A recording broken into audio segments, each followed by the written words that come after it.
தந்தை மகன் தூயாவியாரின் பெயராலே ஆமென். ஆன்ம வழிகாட்டி ஜனவரி மாதம் 14ஆம் தேதி புதன்கிழமை. இந்தியாவின் பொதுநிலை முதல் புனிதராக அறிவிக்கப்பட்ட புனித தேவசகாயம் பிள்ளையிடத்தில் நம்மை ஒப்புக்கொடுத்து மன்றாடுவோம். உம்மை தேடி வந்து வாடி நிற்கும் மக்களை தயவாய் கரம் பிடித்து காக்கும் தேவசகாயம் பிள்ளையே, அதிகமான துன்பங்களையும் மன துயரங்களையும் ஏற்று மக்களின் குறை தீர்க்கும் வரம் பெற்ற வள்ளலே, உமக்கு நாங்கள் நன்றி செலுத்துகின்றோம். இறைவன் உமக்கு மறைசாட்சி புனித மகுடம் கொடுத்து அலங்கரித்ததற்காக அவருக்கு நன்றியுடன் கூடிய புகழ் செய்கிறோம். அதிசயங்களின் ஆலயமே, பாதம் பட்டவுடன் பட்ட மரமெல்லாம் புது பொலிவுடன் துளிர்விட்டதுவே, பாறையும் நீர் ஊற்றியதுவே. வல்லமை மிகுந்த ஜபத்தால் எமக்கு வேண்டிய வரத்தை இன்று நீர் பெற்றுத் தருவீராக. உமக்கும் வாழ்வின் வழியுமாயிருக்கிற எம் இறைவனுக்கும் சித்தமானால் இந்த வேண்டுதல்கள் நிறைவேற வேண்டுமென்று கெஞ்சி மன்றாடுகிறோம். ஆமேன். மத்தேயு நற்செய்தி 10ஆம் அதிகாரம் 28வது இறைவார்த்தை. ஆன்மாவை கொல்ல இயலாமல் உடலை மட்டும் கொல்பவர்களுக்கு அஞ்ச வேண்டாம். ஆன்மாவையும் உடலையும் நரகத்தில் அழிக்க வல்லவருக்கே அஞ்சுங்கள். இது கிறிஸ்து வழங்கும் வாழ்வு தரும் நற்செய்தி. கிறிஸ்துவே உமக்கு புகழ். சிந்தனை.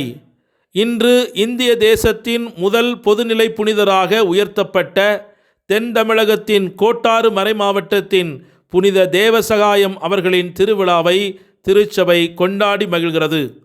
1712ஆம் ஆண்டு ஒரு வசதியான இந்து குடும்பத்தில் பிறந்தவர்தான் நீலகண்ட பிள்ளை என்ற இயற்பெயரை கொண்ட புனித தேவசகாயம். ஒரு இளைஞனாக அவர் இந்தியாவில் திருவிதாங்கூர் மாகாணத்தில் அரச குடும்பத்தில் பணியாற்றச் சென்றார். இறுதியில் மாநில விவகாரங்களுக்கு பொறுப்பேற்றார். திருவிதாங்கூர் மன்னரின் படைகளுக்கு பயிற்சி அளித்த டச்சு கடற்படை தளபதி கேப்டன் யூஸ்டாச்சியூஸ் டிலன்னாயுடன் பழகினார். அவர்களின் உறவு கேப்டனின் கிறிஸ்தவ நம்பிக்கையில் இவருடைய ஆர்வத்தை தூண்டியது. 1745இல் இவர் ஞானஸ்நானம் பெற்றபோது மலையாள மொழியில் லாசரஸ் அல்லது தமிழ் மொழியில் தேவசகாயம் என்ற பெயரை தேர்ந்தெடுத்தார். அவரது மனைவியும் அவரது குடும்ப உறுப்பினர்களும் ஒரே நேரத்தில் திருமுழுக்கு பெற்றனர். விரைவில் புனித தேவசகாயத்தின் எதிரிகள் அவர் தனது பதவியை பயன்படுத்தி மற்றவர்களை கிறிஸ்தவ மதத்திற்கு மதமாற்றத்திற்கு வற்புறுத்துவதாக அரசவையை நம்ப வைத்தனர். இது அவரை சிறையில் அடைக்க வழிவகுத்தது. திருவிதாங்கூரில் உள்ள ஐரோப்பிய கிறிஸ்தவர்களில் இவரின் பாதுகாப்பிற்குள் வந்தனர். மன்னரை அவரை விடுவிக்குமாறு வலியுறுத்தினர்.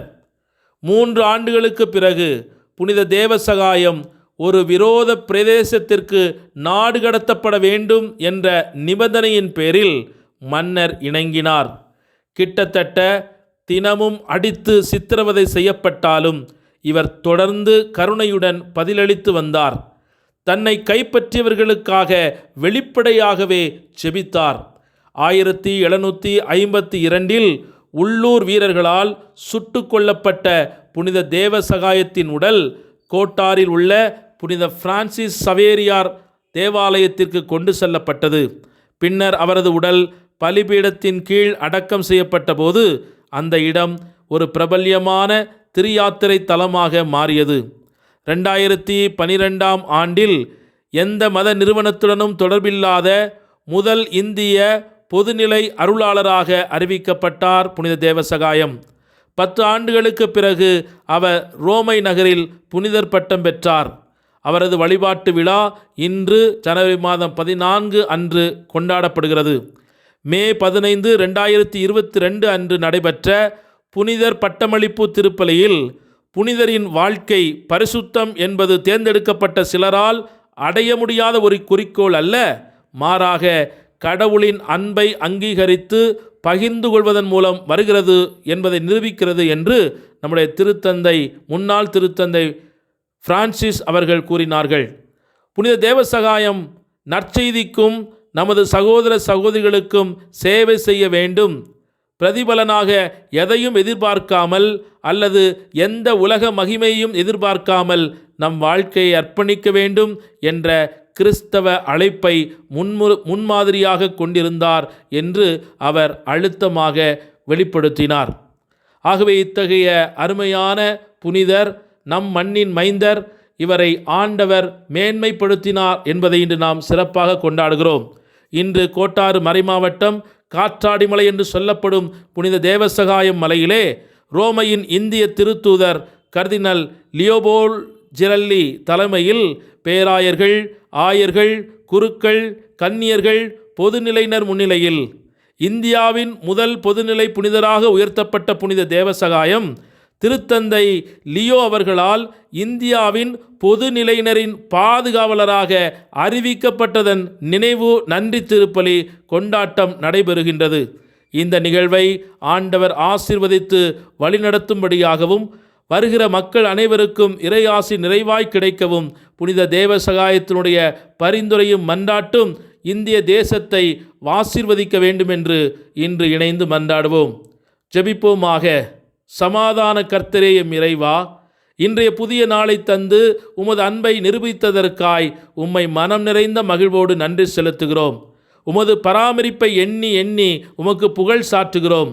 ஒரு தாய் தன்னுடைய பிள்ளைகளுக்கு சிறந்த உணவை, உடையை, ஆடை, அலங்காரங்களை கொடுத்து மகிழ்வது போல எங்களுடைய வாழ்வுக்கு தேவையான சிறந்தவற்றை எங்களுக்கு அளித்து மகிழ்ந்து வருகிறீர். நன்றி தகப்பனே.